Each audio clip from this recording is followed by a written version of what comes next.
Question number 24 in the given figure यानी इस चित्र में ABCD इज अ क्वाड्रिलेटरल, एक चतुर्भुज है, ठीक है, चार साइड दिख रही है ABCD। डायगोनल यानी ये विकर्ण BD बाइसेक्ट कर रहा है। बाइसेक्ट का मतलब पता है, दो इक्वल पार्ट में डिवाइड कर रहा है। किसको बाइसेक्ट कर रहा है?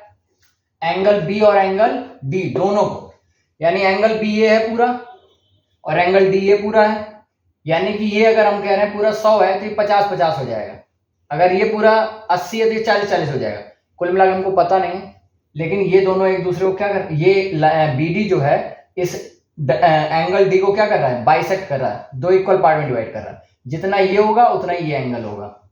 ऐसे इधर भी जितना ये एंगल होगा उतना ही ये एंगल। हमको ये बात इस बाइसेक्ट वाली लाइन से पता चली, ठीक है।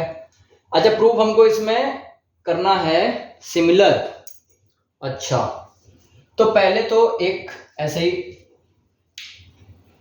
जानकारी के लिए जान लीजिए कि अगर दो ट्रायंगल है ना, अगर दो ट्रायंगल हैं, एक ट्रायंगल है PQR, एक है MNO। इन दोनों ही ट्रायंगल में 3-3 साइड है और 3-3 एंगल है, ठीक है ना। अगर कोई भी दो एंगल आपस में इक्वल हो जाते हैं, जैसे अगर ये इसके इक्वल हो जाए, दोनों ट्रायंगल्स का अलग अलग, ये इसके हो जाए, ये इसके हो जाए, या ये दोनों या ये दोनों, कोई से भी दो एंगल, तो हम कह सकते हैं कि ट्रायंगल PQR सिमिलर है ट्रायंगल MNO के। कंडीशन क्या है? कोई भी दो एंगल इक्वल हो जाए। फिर उसकी प्रॉपर्टी भी होती है, अभी उस पर नहीं जाते। हमको ये देखना है कि सिमिलर कहते किसको है। तो क्या है बताना है कि किन्हीं भी दो ट्रायंगल्स के, किसी भी दो त्रिभुज के दो एंगल, जैसे इसका Q, इसका N, इसका R, उसका O, सिमिलर हो जाएगा। इसका Q, इसका N, इसका P, तो इसका M सिमिलर हो जाएगा। कोई से भी दो होने चाहिए, तो हम वही यहां पर ढूंढने की कोशिश करते हैं। अच्छा, पहले यहीं पर वो भी जान लीजिए कि ये तो सिमिलर का हो गया, समरूप, यानी कि एक होता है कि कॉन्ग्रुएंस, जिसका साइन ये होता है, यानी सर्वांग सम। इसके लिए क्या कंडीशन होनी चाहिए? तो इसके लिए दो थी, उसके लिए तीन कंडीशन, यानी कोई भी दो एंगल एक साइड, कोई भी तीन चीजें होनी चाहिए, या दो साइड एक एंगल, क्योंकि तीन साइड हैं, तीन एंगल है, तो उनमें से, यानी एक तरीके से एक ट्रायंगल में तीन साइड है ना, और तीन ही एंगल है, यानी ये 6 लोग हैं टोटल। उन 6 में से कोई तीन आपके इक्वल होने चाहिए, समझ रहे हैं? तो ये कॉन्ग्रुएंट हो जाएगा। जैसे अगर कह रहे हैं कि ये वाली लाइन इसके इक्वल है, ये वाली लाइन इसके इक्वल है, और एक एंगल इक्वल है, 3 लोग हो गए, तो कॉन्ग्रुएंट हो जाएंगे। या दो एंगल एक साइड, कुछ भी हो जाए, कॉन्ग्रुएंट हो जाएगा। चलिए, और एक बात कि अगर कॉन्ग्रुएंट हो गए, हमने, क्योंकि टोटल 6 लोग हैं, 3 साइड 3 एंगल, और हम कोई 3 लोग ढूंढते हैं कि इक्वल हो जाए, दो साइड एक एंगल, दो एंगल एक साइड, लेकिन 3 तो बच गए, हमने 3 ही इक्वल किए, या 3 इक्वल हमको दिखे तो हमने कॉन्ग्रुएंट बता दिया। तो इसका ये मतलब हो जाता है कि बाकी जो बची हुई 3 चीजें वो भी आपस में इक्वल हो जाएंगी। जैसे हमने कहा, हमको गिवन ये था कि ये इसके इक्वल है, ये लाइन इसके इक्वल है, और ये एंगल इसके इक्वल है, तो ऑटोमेटिकली ये इसके इक्वल हो जाएगा, ये लाइन इसके इक्वल हो जाएगी, ये बची हुई लाइन इसके इक्वल। बाकी बची हुई 3, हम तो 3 इक्वल करेंगे ढूंढ करके, बाकी अगर, और उसकी वजह से कॉन्ग्रुएंट हो जाएगा।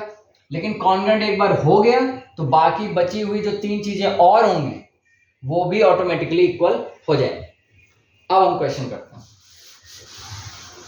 अगर ये चीज पता है तब तो क्वेश्चन में कोई बात ही नहीं है, यहीं कर लेते हैं। हमको ये बात पता है, जितना एंगल ये है, यानी हम कहें कि एंगल ये वाला अगर बताना है, ये वाला, तो एंगल ADB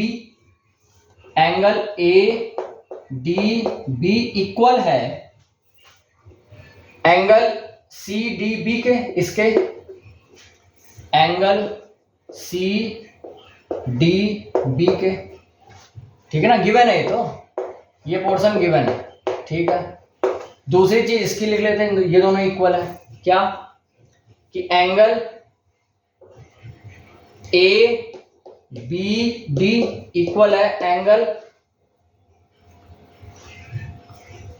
ये वाला इक्वल है इसके, यानी सीबीडी के, ये भी गिवन है। अच्छा क्वेश्चन देख लेते हैं, ये तो गिवन वाला हमने पोर्शन लिख लिया। क्वेश्चन कह रहा है ट्रायंगल एबीडी यानी ये वाला ट्रायंगल सिमिलर है इस वाले ट्रायंगल में, ठीक है। चलिए फिर से बना लेते हैं, या यहां पर बना लेते हैं।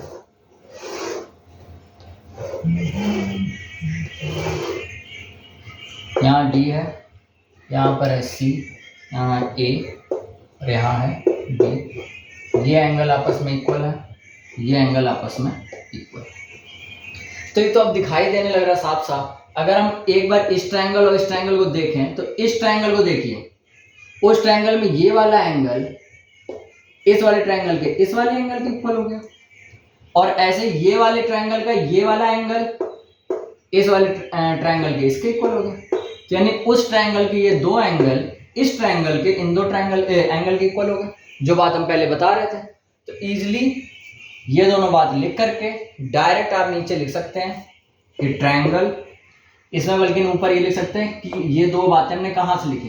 तो इन ट्रायंगल, यही दो जो ये लोग देते हैं क्वेश्चन में, ये हिंट ही होती है एक तरीके से, क्योंकि कंफ्यूजन ये होता है कि हम कौन से ट्रायंगल लें। तो जो ये ट्रायंगल दें उन्हीं को ले लो।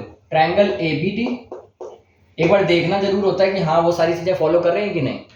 एबीडी और ट्रायंगल सीबीडी, एबीडी और सीबीडी, इन दोनों ट्रायंगलों में ये दोनों बातें सही है। तो बस इसलिए ट्रायंगल फिर से ये लिख दो, क्या, एबीडी सिमिलर है किसके, ट्रायंगल सीबीडी के। हो गया, सिमिलर तो दिख ही रहा है। अच्छा अगर ये कहता, अगर ये सिमिलर की जगह कॉन्ग्रेंट भी कह देता, ये ऐसी बात बोल देता कि कॉन्ग्रेंट, तो भी इजी हो जाता। क्यों?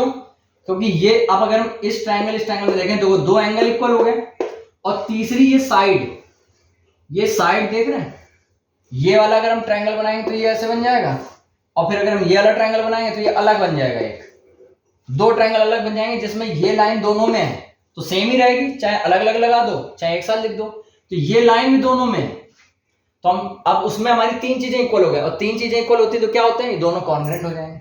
इसके बाद अगर ये कॉन्ग्रेंट हो गए, मतलब ये इसके इक्वल, ये इसके इक्वल, और ये साइड खुद इस अपनी साइड के इक्वल, तो बची हुई तीन लोग कौन कौन, ये वाला एंगल इसके इक्वल हो जाएगा, ये वाली साइड इसके इक्वल हो जाएगी, ये वाली साइड इसके इक्वल हो जाएगी। सिंपल।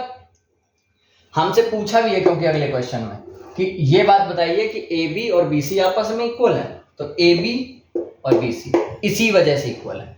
यही बात आपको लिखनी है।